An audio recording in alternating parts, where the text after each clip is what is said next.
सबों के चरणों में मेरा प्रणाम है, आप स्वीकार करिए। और आप लोग थोड़ा बैठ जाइए, अगर बैठ सकते हैं तो बैठ जाइए, क्योंकि पीछे हमारे भाई बहन हमको नहीं देख पाएंगे तो सब मंच पे आ जाएगा। देखिए, आप लोग अनावश्यक वहां से हट जाए, जो ऑपरेट कर रहे हैं रिकॉर्डिंग तो इधर से भी कर सकते हो यार, साइड से मोबाइल से रिकॉर्डिंग करें। चलिए, तो आप सबों को मेरा प्रणाम है, आप स्वीकार करिए।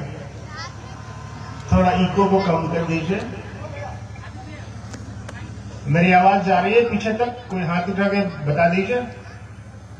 हाँ, चलिए। अभी मैं रास्ते से आ रहा था तो देख रहा था मेरी माएं बहनें, गुरु भाई सब लोग ट्रैक्टर पे आ रहे थे और बड़े मजे से अपने महादेव का गीत गाते हुए, शिव चर्चा करते हुए, अपने साहब दीदी और अपने महादेव का नाम लेते हुए बड़े मजे से चले आ रहे थे। मन में एक बात आई अचानक से, आपको किसी ने पैसे देकर तो बुलाया नहीं, यहाँ पे दिया है किसी ने? कोई आपको तेल भी नहीं दिया होगा गाड़ी में भराने के लिए कि चल जाइए, कि चलते हैं, सुनेंगे अपने महादेव की बात, घर लौट जाएंगे। सोचिए कितनी मोहब्बत आपको आपके महादेव से है कि आप अपना पैसा खर्चा करके अपने हस्बैंड को, पति को बोल के कि आज खाना बना दिए हैं, रख दिए हैं, आइएगा तो खा लीजिएगा, हम जा रहे हैं चर्चा में, हम लौटेंगे शाम में। अपना समय गंवा के, अपने घर में नहीं रह के भी दिक्कत में ट्रैक्टर से आए होंगे, गाड़ी से आए होंगे, बस से आए होंगे।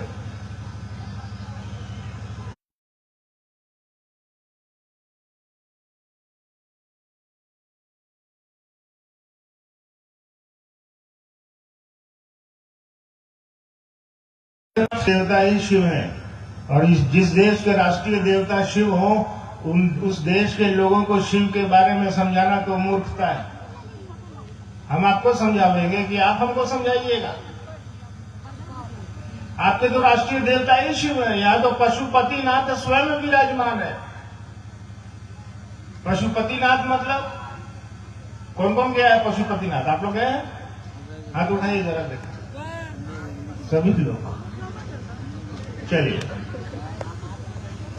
कहा जाता है कि वो पशुपतिनाथ हैं, पशुओं के भी मालिक हैं। इसको समझिए, जो भगवान पशुओं का भी मालिक है, कीड़ों मकोड़ों का भी मालिक है, सबका मालिक वही है शिव। कहा जाता है जब जानवर का मालिक महादेव हो सकता है तो आदमी का मालिक नहीं हो सकता है। आपका भी मालिक वही महादेव है। साहब ने कहा कि उस शिव से आपने रिश्ता बना रखा है ना पहले से। बचपन में माएं कहती थी ना कि चंदा मामा सबके मामा और शिव घर घर के बाबा। बच्चे बाबा किसको कहते हैं?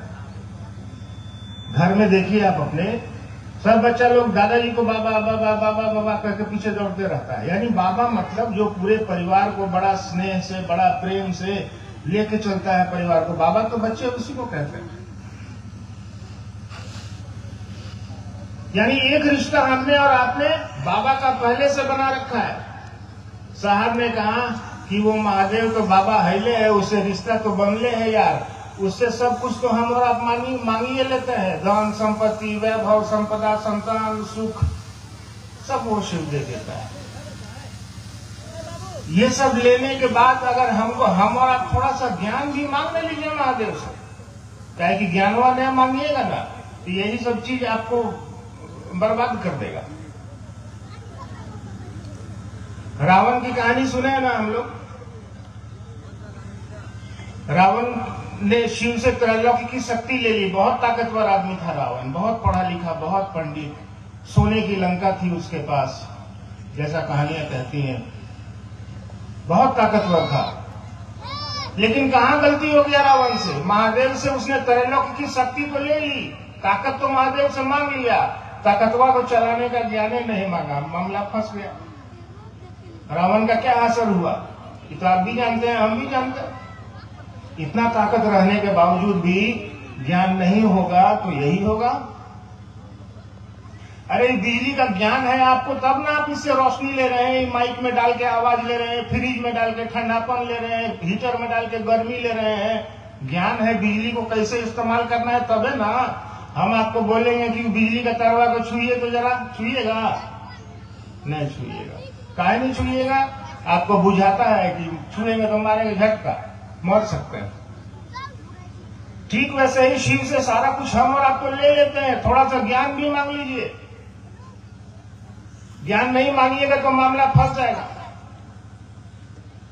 हमारी आपकी स्थिति खराब हो रही है और बद से बदतर होती चली जाएगी। भर्तृहरि की पंक्ति को याद करिए, भोगा न भुक्ता वयमेव भुक्ता, तृष्णा न जीर्णा वयमेव जीर्णा। यानी भोग की चीजों को हम और आप भोग नहीं पाते, उसी में ससुरा भुक्त हो जाते हैं, वही हमको आपको भोगने लगता है। आप चप्पल खरीदते हैं अपने फायदा के लिए, अब चप्पलवे हमको आपको भोग रहा है। बैठे हुए शिव चर्चा में याद में चप्पलवा आ रहा है, चप्पलवा कोई गायब तो नहीं कर दी। अब मेरा भी यही हाल है, देखिए हम यहाँ जूता खोल के आए बगल में, अब हम बैठे हैं शिव चर्चा में आपके साथ, मेरे दिमाग में तब से जूतवा घूम रहा है, कोई गायब कर दिया क्या? आपका भी यही स्थिति है। बहुत गुरु बहने या पांव के नीचे ऐसे घुसिया के बैठती है, पांव के नीचे, यहां से कैसे ले जाएगा? अब देखिए फटा हुआ उस चप्पल का कोई मोल नहीं है। हो सकता है यहां से बाहर निकलिएगा तो गेटवा के पास उसका फितवा टूट जाएगा, आपको वहीं फेंकना पड़ेगा, कोई मोल नहीं है। लेकिन बैठे हैं शिव चर्चा में और चप्पलवा दिमाग में घूम रहा है। देखिए बिना ज्ञान के क्या हो रहा है। बैठे हैं शिव चर्चा में, याद आ रहा है कि अरे बाप रे बाप, घर में पर्दावा तो बाहर छोड़ दिए हैं, कहीं कोई घिस के लेके भाग गया तो ला। घर बनाए अपने फायदे के लिए, चप्पल खरीदे अपने फायदे के लिए, लेकिन चप्पल में हमको आपको भोगना शुरू कर दिया। अब हमारा आपका मन शिव की तरफ नहीं जा रहा है, हमारा आपका मन संसार की चीजों की तरफ चला जाता है। साहब ने कहा उस शिव से थोड़ा सा ज्ञान लो। कहा जाता है उस शिव के बारे में, तुम त्रिभुवन गुरु वेद दखाना, तुम तीनों लोगों के गुरु हो, इसीलिए वेद ऐसा कहते हैं। वंदे बोधमयम नित्यम गुरु शंकर रूपिणम। गुरु कैसा हो तो शंकर के जैसा हो। जब भाई जी शंकर के जैसा कब ढूंढिएगा? जब शंकर नहीं मौजूद होगा तब ना। अरे और देवी देवताओं का तो जन्म का दिन मनाते हैं, रामनवमी मना लेते हैं, जन्माष्टमी मना लेते हैं, हम और आप अपना भी जन्मदिन मनाते हैं। मेरा भी जन्मदिन आएगा मई में 24 तारीख को, हम भी मना के खुश हो लेंगे। लेकिन एक बात को जानिए, जिसका जन्मदिन मनाइएगा ना उसका मरणदिन भी मनाना पड़ेगा। बाजार से दवाई खरीदे हैं कभी जाके, दवाई के डिब्बा पे देखिएगा लिखा रहेगा मैन्युफैक्चरिंग डेट, यानी दवाई के बनने का दिन। थोड़ा सा और उलटिए पुलटिए, आपको लिखा मिलेगा एक्सपायरी डेट, यानी उस दवाई के खत्म होने का दिन। तो देवी देवताओं के जन्मदिन पर तो हमको आपको छुट्टी मिल जाता है, महादेव का किसी जन्मदिन पर हमको और आपको छुट्टी नहीं मिलता। काहे कि सरकारों को नहीं पता है कि महादेव का जन्म कब हुआ होगा। उसका क्या जन्म हो सकता है? उसकी वजह से तो पूरी दुनिया का पल प्रतिपल लोग जन्म रहे हैं, रह रहे हैं और जा रहे हैं। वो शिव तो हमारे आपके बीच है, उसको कहीं ढूंढने की जरूरत नहीं है। उसकी स्थिति का दिन हम और आप मनाते हैं, उसके ब्याह का दिन मनाते हैं ना। शिवरात्रि आपका ब्याह है, आप तो मनाएंगे।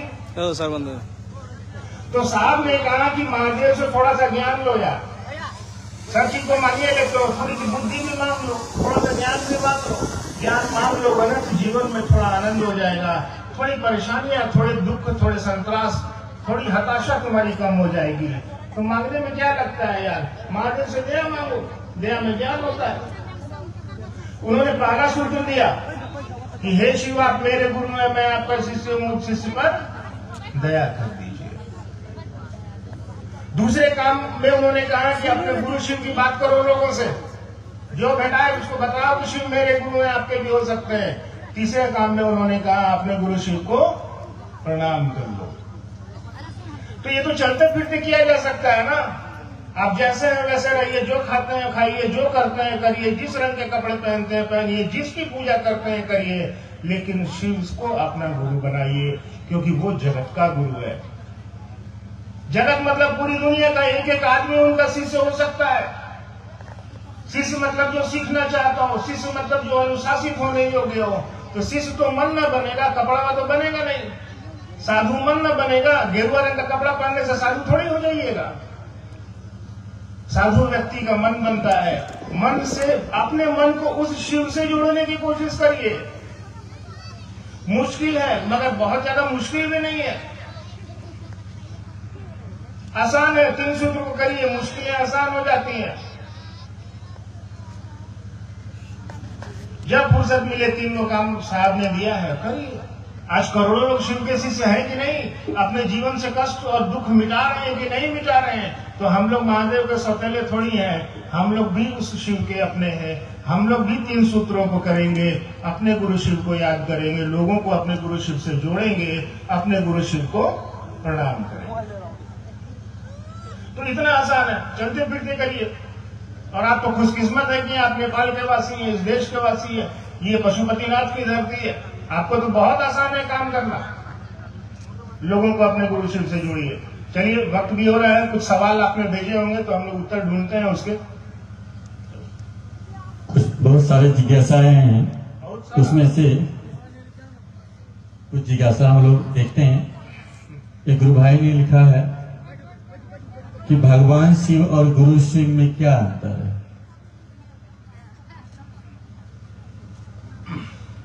आपने जिज्ञासा सुनी, भगवान शिव और गुरु शिव में क्या अंतर है? अरे कोई अंतर नहीं है, कामवा का अंतर है, काम का अंतर है, और कोई अंतर नहीं है। अब मोनू बाबू में और अभिनव आनंद में क्या अंतर है? कोई अंतर नहीं। अरे एक बच्चा है, उसके पिताजी उसके पिता भी हैं और मास्टर भी है। अब आप हमसे पूछ रहे हैं कि दोनों में क्या अंतर है? कोई अंतर नहीं है। उसके पिताजी स्कूल में पढ़ा रहे हैं तो मास्टर साहब हो गए। उसके पिताजी का अपना संबंध उसके पुत्र से है तो पिता और पुत्र का संबंध हो गया। यही देखिए ना, आप पिता और पुत्र के संबंध में अपने बाबा से मांगते हैं कि नहीं मांगते? धन संपत्ति वैभव मांगते हैं ना? अरे तो बापे समझ के ना मांगते होंगे भाई। आप देवघर जाते हैं, बहुत सारे लोग तो क्या लिखते हैं? बाबा धाम जा रहे हैं। ये नहीं लिखते हैं कि देवघर जा रहे हैं, लिखते हैं हम अपने बाप के घर जा रहे हैं, छुट्टी दीजिए। यानी रिश्ता आपने पहले से बना रखा है। साहब ने कहा कि पिता और पुत्र के रिश्ते में तो तुम जो मांगोगे वो बाप तुमको दे देगा, लेकिन ज्ञान को नहीं बांट सकेगा। वो 2 भाई है, अगर संपत्ति का बंटवारा होगा तो पिता दोनों को आधा आधा बांट के दे देगा, लेकिन अगर अपने पिता से ज्ञान चाहिए तो ज्ञान का तो बंटवारा नहीं होगा। उसके लिए आपको सीखने की मानसिकता में आना होगा, सीखने की चाहत में आना होगा। तो वो शिव तो भगवान है, भगवान के रूप में वो सबके हैं, लेकिन वो भगवान आपको ज्ञान नहीं दे सकते। वो भगवान जब गुरु की कुर्सी पर आएंगे तो ही आपको ज्ञान दे सकते हैं। इसीलिए कहा जाता है शिव जगत के गुरु है। गुरुनाम गुरु है ना, गुरुओं के भी गुरु है वो। तो काम का अंतर है, शिव नाम के ही नहीं, काम के भी गुरु है। शिव तो हैले है, लेकिन वो शिव ज्ञान देने का भी काम करते हैं। कहा ही जाता है ज्ञान मिच्छेद तू शंकरा, तुम ज्ञान देते हो इसीलिए शंकर हो। तो वो शिव तो एक है, उनका काम है ज्ञान देना, तो आपको ज्ञान देने की कोशिश करनी चाहिए, बाकी कोई अंतर नहीं। चलो, एक भाई साहब कहते हैं शिव चर्चा क्या है, शिव चर्चा का महत्व क्या है? ये तो आप करिएगा तब बुझाएगा। अब आपको प्यास लगी है, हम पानी के बारे में 4 घंटा यहाँ से भाषण देंगे तो आप गरिएबे ना कीजिएगा हमको कि हमको प्यास लगा है, मोनू बाबू भाषण देगा। आप शिव चर्चा करिए। शिव चर्चा किस भाव से करना है? ऐसा नहीं कि शिव चर्चा में बकर बकर करना है। शिव चर्चा तो हमसे आपसे ज्यादा बढ़िया टेम्पो में माइक लगा दीजिएगा तो वो करेगा, 24 घंटा करेगा शिव चर्चा। उसमें कैसेट लगा दीजिए, आपसे बढ़िया शिव चर्चा करेगा। लेकिन वो तो महादेव नहीं होगा, लेकिन वो तो शिव शिष्य नहीं होगा। शिव शिष्य कौन होगा? हमारा और आपका मन होगा। अपने मन में इस भाव को रखिए कि हम शिव के शिष्य हैं, मेरा काम है लोगों को अपने गुरु शिव से जोड़ना। इस भाव से शिव चर्चा करिएगा तो सचमुच में आपके दुख, आपकी परेशानियां, आपकी तकलीफ कम होंगे। आपका मन इस बात को अनुभूत करेगा कि शिव चर्चा ही नहीं, बहुत कमाल की चीज है ये। अपने गुरु शिव से जुड़ने की विधा है ये। चलिए, रमेश गुरु भाई इत्यादि से लिखते हैं, सांस को आया नमः शिवाय से प्रणाम करते हैं, क्या माला से 108 बार करना जरूरी है?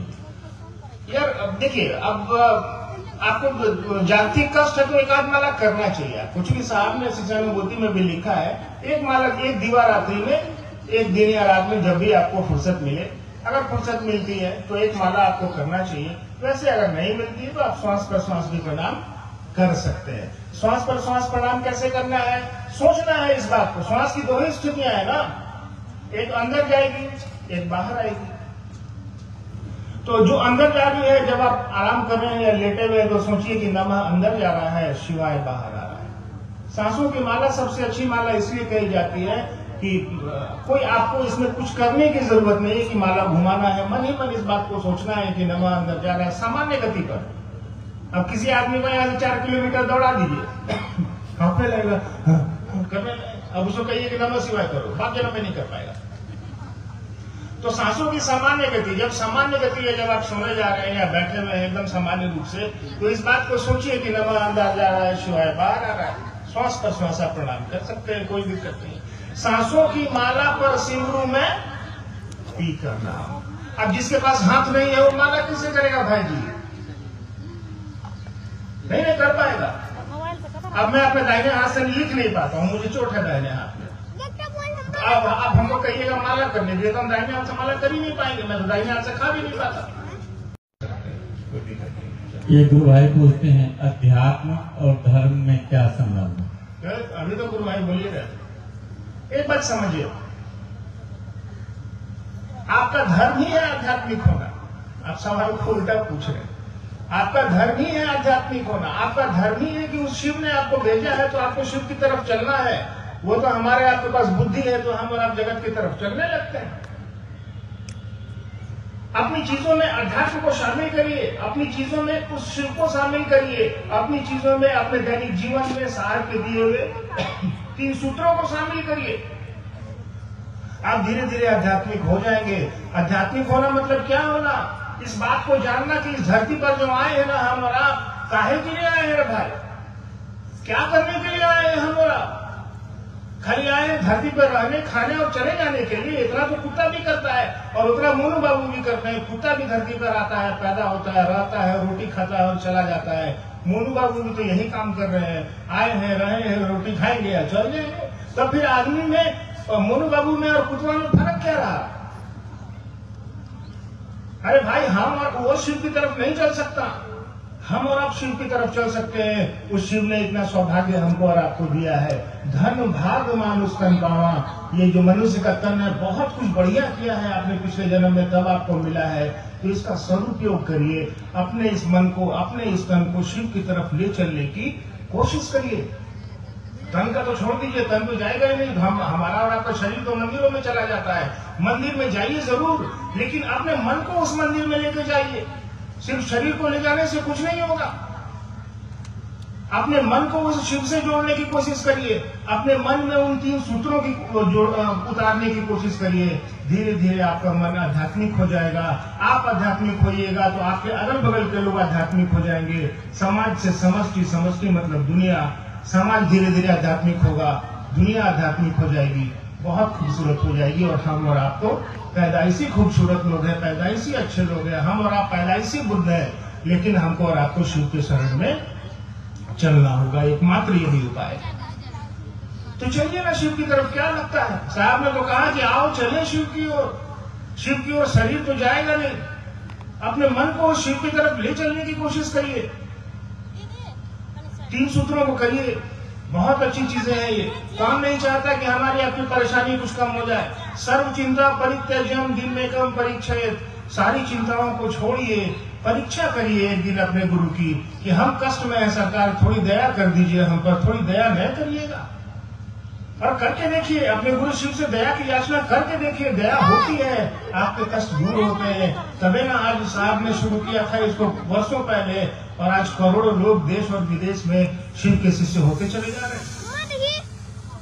तो कुछ मिल रहा होगा तभी ना हो रहा होगा भाई। यहाँ भी हजारों लोग बैठे हुए हैं, मैंने तो कहा कि आपको किसी ने पैसे देकर तो नहीं बुलाया, लेकिन आप अपना पैसा लगा के आए हैं, इसलिए नहीं लगा के आया, इसलिए लगा के आए हैं कि चलते हैं हम भी अपने गुरु शिव की बात सुनेंगे।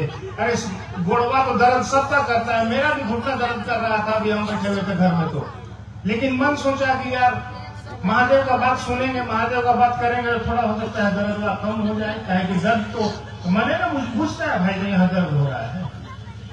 अपने मन में शिव की बात डालिएगा तो थोड़ा आनंद की स्थिति में आइए। चलो। गुरु भाई विमल मिश्र महोत्तरी नेपाल कहते हैं, क्या ईर्ष्या घृणा अहंकार से रहित प्रेम की अभिव्यक्ति हो सकती है? देखिए यार, इस बात को समझिए कि घृणा, ईर्ष्या, अहंकार ये भी इस जगत का एक हिस्सा है ना। लेकिन कोशिश करिए, अगर आप प्रेम की तो अभिव्यक्ति हो ही नहीं सकती ना, क्या अभिव्यक्ति करिएगा? ये तो महसूस करने की चीज है। महसूस करिए। आप किसी अपने घर में देखिए ना, आप पति से प्रेम करते हैं, पति आपसे प्रेम करते हैं, आप अपने पिता से प्रेम करते हैं। इसको कभी कोई कहे कि बताइए कैसे करते हैं, तो आप बता पाइएगा? ये तो समझ से समझ की चीज है, ये तो अनुभूत करने की, महसूस करने की चीज है। ये तो दिल से दिल का रिश्ता है, इसको तो किताबों में नहीं उतारा जा सकता। लेकिन हाँ, अगर आप किसी से प्रेम करते हैं और मंच पर यहाँ से अच्छी अच्छी बात बोल रहे हैं, प्रेम की बात बोल रहे हैं, नीचे उतर के किसी को गाली दे रहे हैं, तो ये तो गलत है। तब ये नहीं कहा जा सकता है कि आप किसी से प्रेम करते हैं। प्रेमी तो जिससे भी प्रेम करेगा वो तो उसमें घुल जाता है। ईश्वर से प्रेम करेगा तो उसके दिलो दिमाग पर वो शिव छा जाएंगे, दूसरा कुछ दिखेगा ही नहीं, वो बोल ही नहीं पाएगा। उस गाने की तरह हो जाएगा कि तुम सामने बैठी रहो और मैं तुम्हें देखता रहूं, कुछ मुझे नहीं चाहिए तुमसे।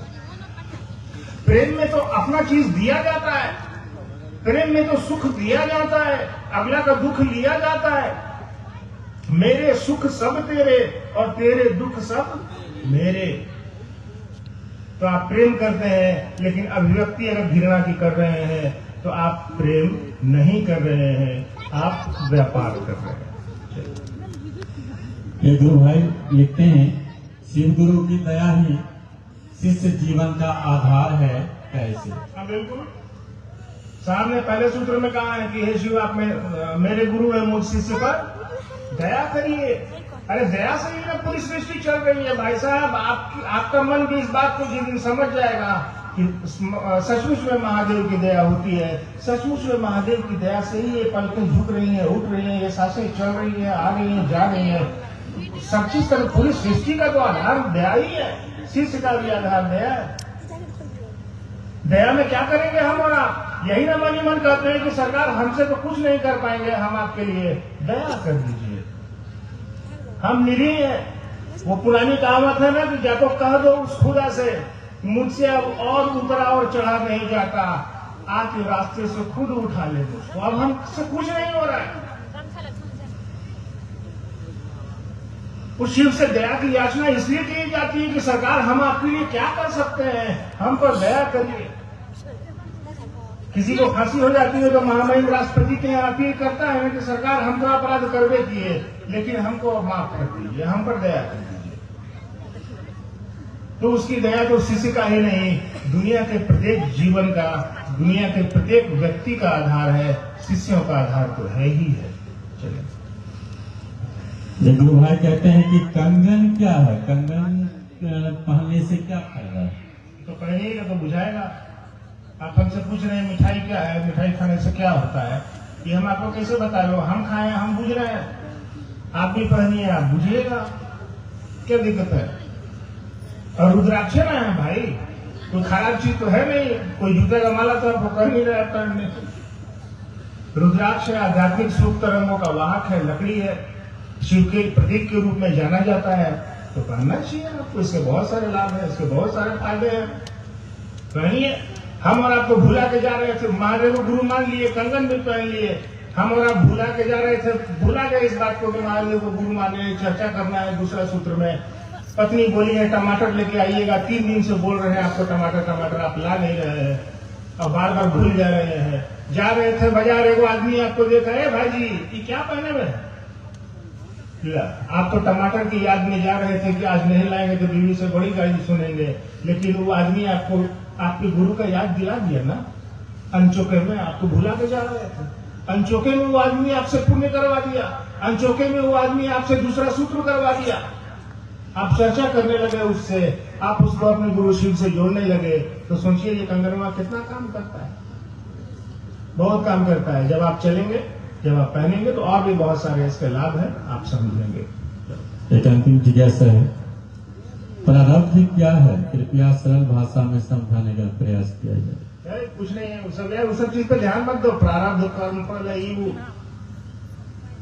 कुछ नहीं है। ये सब कहानी, लोग कहते हैं कि जो आपने किया है वो जमा है एक जगह आपका पोटली में, वही है प्रारब्ध, कर्म फल आपके। जो आप करिएगा वैसा पाइएगा।